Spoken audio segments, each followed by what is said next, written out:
Ah, vous revoilà. Vous voulez que je continue notre histoire? Bien, bien, prenez place. Vous souvenez-vous de ce qui s'est passé la dernière fois? Non? Bon, pour faire court, nos 4 aventuriers ont été aspirés dans le Nexus, envoyés en Terre du Milieu pour sauver un monde qu'ils ne connaissaient pas. Ils ont accepté une mission, récupérer une épée maudite à Amonsul. Là-bas, ils ont affronté des squelettes, puis un diable osseux. Le combat fut rude, mais Billy, agrandi par la magie d'Alyra, a arraché la tête de la bête. Cette nuit-là, ils se sont reposés au pied de la tour, mais leur quête était loin d'être terminée. Reprenons, voulez-vous? Allons-y.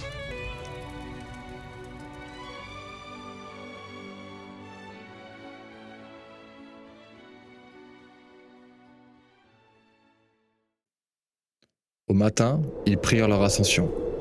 Mais l'escalier menant à la tour était brisé, effondré depuis des siècles. Il fallut sauter de pierre en pierre, le vide béant sous leurs pieds. Un faux pas, et c'était la chute. Mais enfin, ils atteignirent le sommet. L'intérieur de la tour était silencieux. Des armures animées se tenaient là, immobiles, alignées comme des sentinelles. Elles ne bougèrent pas. Pas encore. Ils se mirent donc à chercher l'épée. Elle devrait être quelque part. Ils fouillèrent chaque recoin, chaque salle poussiéreuse, montaient étage après étage. Mais rien à y faire, ils ne la trouvèrent pas. Et au 3e étage, ils la trouvèrent. Plantée dans le sol. Une lame brisée, tordue, enveloppée de vrilles noires, comme si le mal lui-même s'y était accroché. Waldreg. Mais ce n'était pas qu'une simple épée. C'était une clé. Mais ça, ils ne le savèrent pas encore.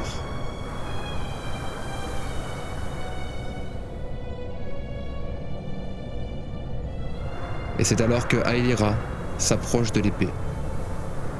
Fut la première à s'en saisir. Et dès que ses toits touchèrent la gare, des visions l'assaillirent. Un marteau titanesque frappait dans la nuit. Un elfe aux yeux cruels, forgeant des anneaux. Une couronne de fer noir, sortie de 3 joyeux aveugants. Et Silmaris. Elle vit l'histoire de ce monde et l'horreur qui l'avait façonné. Et malgré tout, elle garda l'épée, l'enveloppa et la mit dans son sac à dos.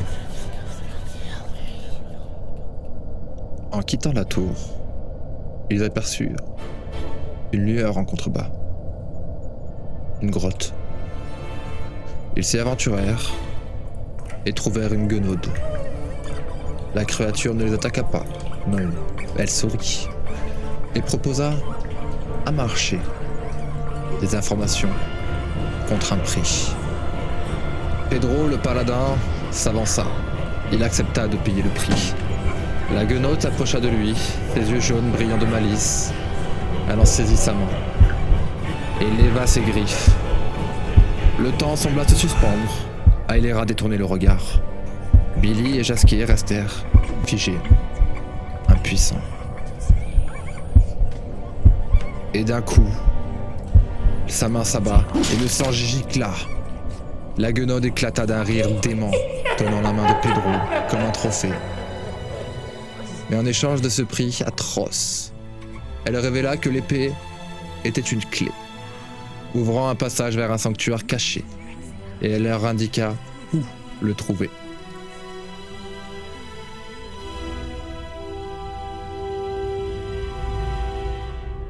Furieux mais déterminés, ils se rendirent à l'entrée indiquée. Billy inséra Waldreg dans la roche, et les parois de la montagne s'écartèrent lentement. Un passage secret, scellé depuis des millénaires. Au bout du tunnel, ils découvrirent un lieu oublié du temps, le sanctuaire du Champs éternels. Des murs de pierre blanche veinés d'argent, un autel en spirale taillé dans un lune marbre. Les elfes disaient qu'il avait été bâti pour entendre le souffle des rues lui-même, avant d'être souillé par la faim du vide. Nos héros l'observèrent, fascinés, mais ne comprirent pas sa signification. Pas encore. Ils rebroussèrent donc chemin et revinrent chez les humains. C'est alors que le bras droit du roi les interrogea.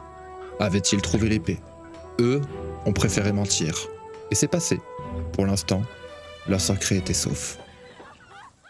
Et c'est alors que nos 4 compagnons entendirent de la musique venant dans certains coins du village. Ce soir-là, une fête battait son plein dans le camp. Des étals de potions, du vin, des talismans. Un charlatan vendait même de la poussière de fée, qui n'était que du sucre parfumé. Un barde jouait du luth sur une petite scène. Pour un instant, la guerre semblait loin. Mais à l'écart, le roi des hommes écoutait de la musique, entouré de ses gardes. Nos héros tentèrent de lui parler et cherchaient à comprendre cette guerre contre les elfes. Le roi leur expliqua les elfes méprisaient les hommes, leur mortalité, leur besoin de tuer pour vivre, de couper leurs arbres pour survivre. Les hommes en avaient assez d'être traités comme des êtres inférieurs. Pedro, lui, le paladin du groupe, eut une envie soudaine de lui trancher la tête. Mais ses compagnons leur dissuadèrent, ce n'était ni le lieu, ni le moment. Alors, nos compagnons préféraient se retourner et continuer à faire la fête en picolant, buvant du vin. Ils essayaient de trouver Bulgo et ils ont même fini par le croiser.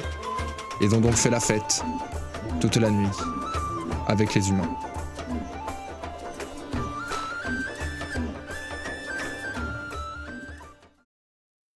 C'est ainsi que s'achève ce deuxième jour en Arda pour nos chers aventuriers.